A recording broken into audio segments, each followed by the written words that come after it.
किसी के पास इतना पेशेंस और इतना बड़ा वो नहीं होता कि अरे लोग क्या सोचेंगे, मैं इतना अमीर हूँ फिर भी मैं पुराने घर में रह रहा हूँ। और लोगों के पास इतनी बड़ी बड़ी गाड़ी होती है, मेरे पास वही पुरानी गाड़ी है।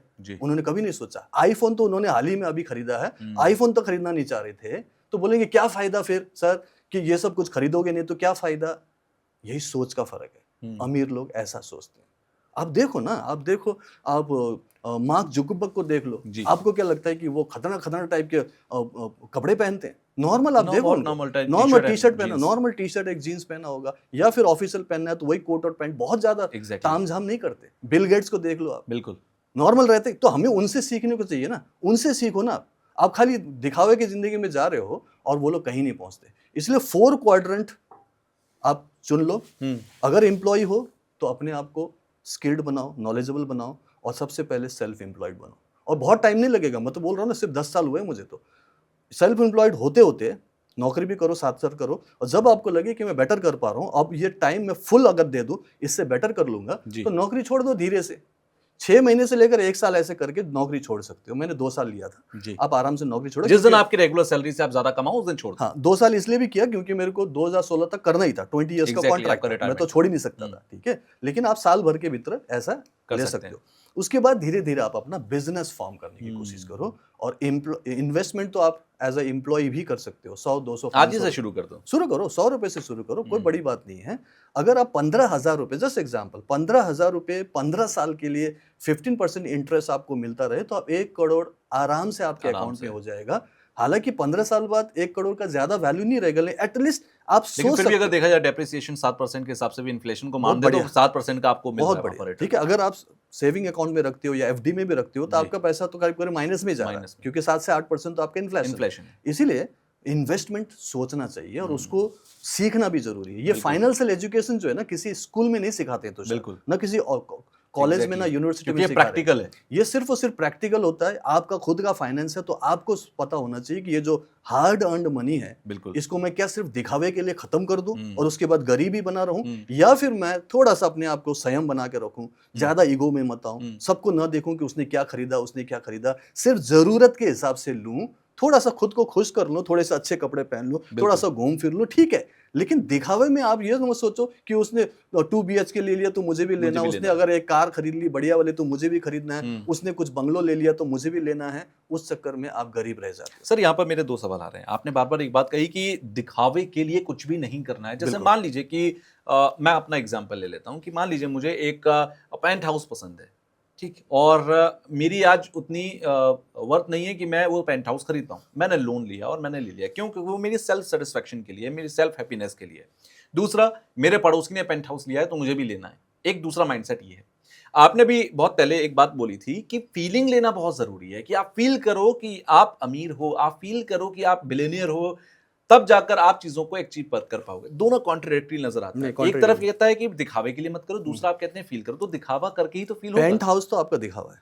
ओके, पेंट हाउस आपका दिखावा है और वो सिर्फ आपके ईगो को सेटिस्फाई कर रहा है। पेंट हाउस लो आप, पेंट हाउस लो। पेंट हाउस तो बहुत बड़ी बात है। एक छोटा सा मैं एक डुप्लेक्स की बात करता हूं। चलो, डुप्लेक्स बहुत ज्यादा बड़ी बात नहीं है, तो पेंट हाउस तो मिलियन और बिलियंस में आता, छोड़ दो उसको। वो तो हमारी इस लेवल में भी नहीं है जिस लेवल के लोग एक्चुअली आज के डेट में हमें सुन रहे होंगे, क्योंकि जो ऑलरेडी मिलियनर बिलियनर वो तो नहीं सुन रहे होंगे, ऑफ कोर्स, ठीक है। तो एक नॉर्मल लोगों के हिसाब से बोलते हैं कि चलो एक डुप्लेक्स लेना है फॉर एग्जांपल, ठीक है। चलो एक नोएडा में नहीं तो गुड़गांव में या तो कहीं पे आउटस्कर्ट में एक डुप्लेक्स बनाना है, और डुप्लेक्स बनाने के लिए, खरीदने के लिए आपको 1.5 करोड़ रुपए की जरूरत है, या फिर 2 करोड़ की जरूरत है, या तो 5 करोड़ की जरूरत है, ठीक है। अब इससे ज्यादा बड़ी बात नहीं करें। अब जब मान लो कि ये 2 करोड़ का है फॉर एग्जाम्पल, ठीक है, फ्लैट या जो भी, अब 2 करोड़ रुपए का आपको अगर लेना है, तो मैं बोलता हूँ कि आपके पास कम से कम 5 करोड़ का पोर्टफोलियो होना चाहिए, आपके पास हैसियत होनी चाहिए, तो आप 2 करोड़ को सोचो। भले आप लोन पे लो, लेकिन आपकी हैसियत उससे बड़ी होनी चाहिए। हो तो उल्टा रहा है ना सर, 50 लाख की वर्थ वाला आदमी 2 करोड़ में इन्वेस्ट कर रहा है, क्यों? क्योंकि वो ईएमआई के ऊपर जी रहा है। वही तो हम बात कर रहे हैं ना कि व्हाट इज रॉन्ग, वही तो लोगों को बताना है। This is only the financial education, जो मैं आपको अपने पर्सनल एक्सपीरियंस से बता रहा हूं, ठीक है। तो वही तो सीखना है जो लोगों को, ठीक है। तो लोग क्या करते हैं ना, जैसे आप नौकरी करते हो, सबसे पहले तो जो जेनजी आते हैं नौकरी करना शुरू करते हैं, सबसे पहले वो सोचते हैं आईफोन खरीद लो। बिल्कुल, 1-1.5 लाख का आईफोन, नौकरी उसकी 50,000 की है, लेकिन बोले कि ईएमआई में मिल रहा है, क्या दिक्कत है? पहला सपना आईफोन और बुलेट, ठीक है, पहले होता था ईएमआई, और उसमें उन्होंने ईएमआई से आईफोन खरीद लिया। फिर बोलेंगे चलो एक बुलेट ले लेते हैं या फिर स्कूटी ले लेते हैं, व्हाटएवर। आजकल वो भी 1.5 लाख में आता है, जो भी है। तो वो भी आपने लिया, वो भी ईएमआई में लिया, तो आपकी लाइफ तो ईएमआई से शुरू हो रही है। आपकी चाहे कितनी भी इनकम हुआ, उसके बाद 60,000 हो जाए, 70,000, आप ऑल द टाइम उसको एट पार करके कुछ ना कुछ एक्स्ट्रा खर्चा ले लेते हो। तो एवरी टाइम आपके जेब से तो जा ही रहा है ना, सिर्फ और सिर्फ लायबिलिटीज हो रहा है, एसेट तो कुछ भी नहीं बना रहे हो आप। तो इसीलिए सबसे पहले हम ये सोचना है एसेट कैसे बनाया जाए। ओके। सबसे पहले तो यहाँ पे एसेट बनाओ, जो कि मैंने सबसे पहली बात की। उसके बाद बहुत सारे एसेट्स हो सकते हैं, जैसे यहाँ पर हम बात करेंगे, ये कैमरा एक एसेट है, जैसे यहाँ पे बात करूंगी, ये माइक एक एसेट है जो एवरी टाइम पैसा कमा के देगा, खर्च नहीं करवाएगा ज्यादा। बिल्कुल ठीक है। जैसे मैं अपनी घर की बात करूं, मैं ऑनलाइन कोच हूं, तो जो मेरा घर अभी जो मैंने फ्लैट खरीदा है, तो फ्लैट में एक रूम मैंने डेडिकेटेड किया है, ऐसे ही एक रूम है, स्टूडियो है, वो मेरे लिए एसेट है। वो घर लायबिलिटी नहीं है, अब मुझे वहां पैसा कमा के देगा, जो कि अभी तक भी यही कर रहा था। राइट। तो हमें एसेट बनाना है, और कोशिश ये करो कि आप ज्यादा से ज्यादा लोगों की प्रॉब्लम कैसे सॉल्व कर सकते हो उसके बारे में सोचो कि दुनिया में प्रॉब्लम क्या चल रहा है, कौन सा प्रॉब्लम अभी आप इमीडिएटली एड्रेस कर सकते हो और उस पे काम कर सकते हो। जब आप ऐसा सोचोगे तो एक नए आइडिया के साथ काम भी कर सकते हो और आपको सक्सेस भी मिलेगा। जैसे मैंने कुछ देर पहले जोमेटो का एग्जांपल लिया, सिर्फ एग्जांपल है, ऐसे बहुत सारे एग्जांपल है। बिल्कुल ठीक है। खुद एलोन मस्क ने सबसे बड़ा प्रॉब्लम लोगों का सॉल्व किया था कि एक देश से दूसरे देश में पैसा भेजने की प्रॉब्लम है, उन्होंने पेपाल नाम का ऐप बनाया, बिल्कुल, जिसको उन्होंने 3-4 साल चला के उसी को $10 मिलियन में बेचा था पूरी कंपनी को। ये तो आपको पता ही होगा। बिल्कुल। पहले क्या थे वो, कुछ नहीं, एक मैकेनिक थे, राइट। 1999 पे तो मैकेनिक का काम करते थे। लेकिन मैकेनिक का काम करते करते वो अपने आप को गरीब नहीं मान रहे थे, वो दिखावा नहीं कर रहे थे, ये भी खरीद लूं, वहां खर्च करूं। उन्होंने ऐप डेवलप किया, पहले यहाँ एसेट बनाया, फिर उन्होंने फिजिकली उसको ऐप बनाया, एक ऐप बनाया जो कि एक नॉर्मल ऐप है, कोई भी बना सकता है, लेकिन वो किस पर्पस के लिए, दैट डिपेंड्स, और वो कितना अच्छे से आप उसको पॉपुलराइज कर सकते हो, लोगों तक पहुंचा सकते हो, लोग उसको यूज करें, कितने लोग यूज, तभी तो उसका एक वैल्यू बनता, तभी तो $10 मिलियन में खरीदा किसी ने, राइट। तो उसको काम करके दिखाना है। तो ये सारी चीजें ना आज के डेट में अवेलेबल है, सब कुछ फ्रीली अवेलेबल है, बट हम फोन को सिर्फ टाइम पास के लिए जो यूज करते हैं ना, रील्स पे रील्स देखते हैं, ये गलत भावना है। आप 3 घंटे स्क्रॉलिंग कर रहे हो, 1 घंटे डेवलप करो ना अपने माइंड को, 1 घंटे कुछ एजुकेशन ले लो, अच्छा 1 घंटे ये सोचो कि मैं क्या बेटर कर सकता हूँ। सो लाइक वाइज जब आप 4 स्टेप में काम करते हैं, धीरे धीरे इन्वेस्टमेंट शुरू करते हैं, तो आपको दिखता है पैसा बढ़ रहा है, आपको दिखता है कि मेरा पैसा यहाँ पोर्टफोलियो में है, आपको दिखता है कि यस आने वाले टाइम में पैसा बहुत बढ़ेगा और मुझे अभी कमी नहीं है। बिल्कुल। और वो जब कॉन्शियसनेस आपका कि मैं अब पैसे की कोई कमी नहीं है और पैसा आ रहा है, तो आपका पैसा भी आने लगता है। बिल्कुल। This is working of a subconscious mind ना, आपने माइंड में वो चीज डाल दिया तो आप अमीर बनोगे, क्योंकि आपको आइडियाज ऐसे मिलेंगे और वहीं से आपकी फीलिंग भी आने लगेगी। लेकिन सर मेरा काउंटर क्वेश्चन ये है कि जब हमने इन्वेस्ट नहीं किया, जब हमारे पास कोई वेल्थ नहीं है, हमारे पास कोई एसेट नहीं है, उस टाइम पर इंसान कैसे फील करे या कैसी वो फीलिंग लेकर आए अपने अंदर कि हाँ मैं एक बेटर मोड में हूं, मैं एक सिक्योर्ड मोड में हूं। देखिए मैंने बोला था कॉन्शियसनेस, एक बुक है, मैं बुक की बात करता हूँ ज्यादातर, think and grow rich, written by Napoleon Hill. जब उन्होंने वो किताब लिखी, वो आज मिलियनर, मतलब किताब पब्लिश होने के बाद वो मिलियनर बन गए, लेकिन जब वो किताब लिखने की सोच रहे थे वो बहुत गरीब थे, मतलब उनको नौकरी से निकाला गया था, उनके पास कोई काम धंधा नहीं था, जिस घर में रहे थे रेंट न देने की वजह से वहां से निकाले गए, और उनके पास एक छोटी सी कार थी, उस कार में वो रहकर गुजर बसर कर रहे हैं। अच्छा, सोचो गरीब है ना वो, तो उनके पास तो कुछ भी नहीं है, नौकरी भी नहीं है। अब वहां बैठकर वो नहीं सोच रहा है कि हाय मैं तो गरीब हो गया, हाय मेरे पास तो कुछ नहीं है, वो नहीं सोच रहा है। वो ये सोच रहा है मैं कैसे लोगों की हेल्प करूं, लोगों को समझाऊं कि अमीर कैसे बनते हैं। उन्होंने बोला कि चलो इस पे काम करते हैं, मुझे कुछ आइडियाज हैं, इस पर किताब लिखता हूं। उन्होंने कार में बैठे बैठे किताब लिखना शुरू किया, थिंक एंड ग्रो रिच, कि अमीर कैसे बनना है।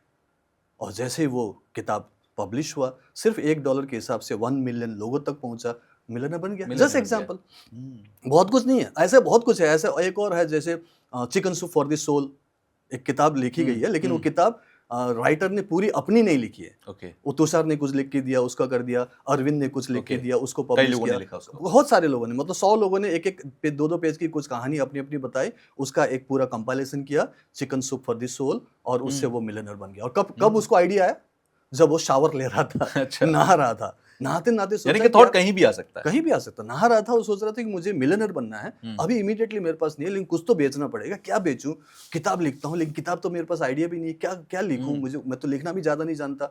फिर उसको कुछ आइडिया है कि मेरे पास तो कुछ दोस्तों के कुछ कहानियां हैं जो उन्होंने मुझे बताए हैं, तो क्या मैं उनसे लिखवा लूं उन्हीं के नाम से। तो उन्होंने ऐसे करके कई सबसे सारे लोगों लिखवाया। की अलग अलग अलग अलग कहानियां कहीं कहीं से कंपाइल किया और उसका एक कॉम्बिनेशन बना के chicken soup for the soul उन्होंने किताब बनाई, जो कि बहुत ज्यादा पॉपुलर हुआ, वायरल गया इस हिसाब से आज के ओके। लैंग्वेज में, और वो मिलियनर बन गया, जबकि उसकी खुद की कहानी नहीं है, खुद लिखा भी नहीं।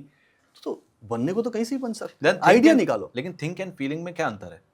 जब आप कहते हैं कि फील करना है और ये कहते हैं कि थिंक करना है, तो दोनों में अंतर क्या है? जब तक आप सोचोगे नहीं तब तक आप फील नहीं कर सकते। ओके। सोच के साथ, थॉट्स के साथ ही आपके इमोशंस अटैच होते हैं। तो जैसे ही आप सोचोगे कि यस मैं अमीर बन सकता हूँ, यस ये पॉसिबल है, तो फीलिंग्स भी अकॉर्डिंगली आएगा।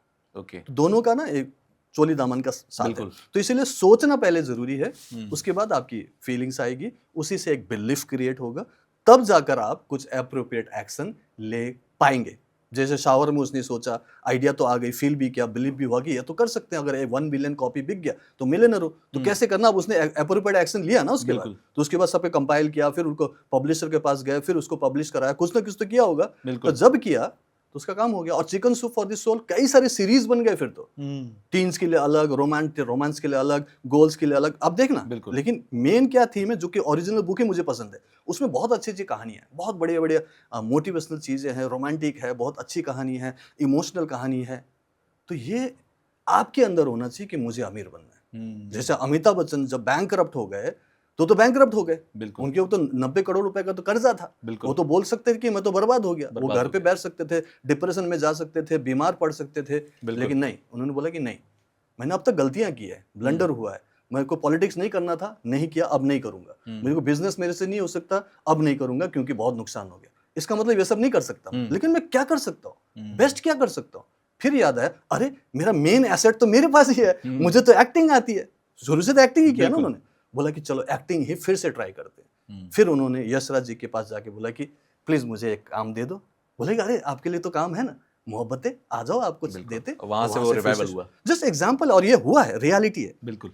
इसका मतलब है कि वेल्थ कॉन्शियसनेस अगर आपके अंदर हो ना, आप कभी भी गरीब नहीं हो सकते। लेकिन अगर वो कॉन्शियसनेस नहीं है तो आपको लॉटरी लग जाती है, केबीसी जीत जाते हो, फिर से आप वापस गरीब बनते हो। बहुत सारे एग्जांपल है, कहानी नहीं सुनी क्या हमने? अभी हाल फिलहाल में मैंने एक ऐसी डॉक्यूमेंट्री देखी थी जहां पर जेवर एयरपोर्ट के पास बहुत करोड़ों में प्रॉपर्टी बिकी, जमीन बिकी, और वहां पर आज भी वो लोग जिन्होंने प्रॉपर्टी बेची, करोड़ों रुपए कमाए, जब उनसे पूछा गया कि आपने उस पैसे का क्या किया, तो किसी ने कहा मैंने कार खरीद ली, किसी ने डिफेंडर खरीद ली, किसी ने आईफोन खरीद लिया, और आज वापस से वो जीरो पर आ गए, वापस से वही सिनेरियो में है। तो जब तक आप उस चीज को लेकर आगे नहीं बढ़ेंगे, आप ग्रोथ के बारे में नहीं सोचेंगे, आप उसको डेवलप करने के बारे में नहीं सोचेंगे, तब तक आप जीरो पे थे, जीरो पे ही रहेंगे। एजुकेशन जरूरी है, इसको बोलते हैं फाइनेंशियल एजुकेशन, जो कि स्कूल किताबों में नहीं सिखाया जाता। ये आपको खुद ही सीखना पड़ेगा, कर करके सीखना पड़ेगा। और आजकल किताबें अवेलेबल है, फाइनेंशियल एजुकेशन की बहुत किताबें हैं, यूट्यूब पे भी बहुत ऐसे वीडियोस है। लेकिन सीखना चाहते हो तो दिखाई देगा ना, आपके फीड में भी तभी आएगा ना जब आप उस टाइप की चीज देखते हो।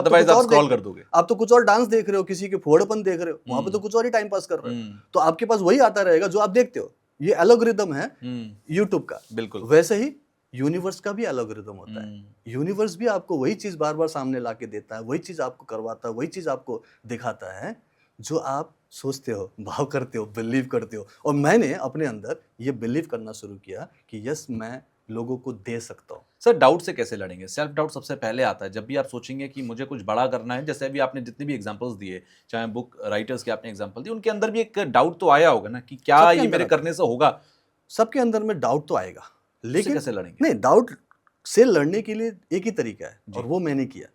आपको फुल नॉलेज लेना है, इतना ज्यादा नॉलेज, इतना ज्यादा कि आपको कोई हिला ना सके। आपको पता है कि ये चीज एकदम सही है, ये इतना सही है, और इस पे मुझे पूरा विश्वास है। आपको फुल थॉरो नॉलेज लेना है। ओके।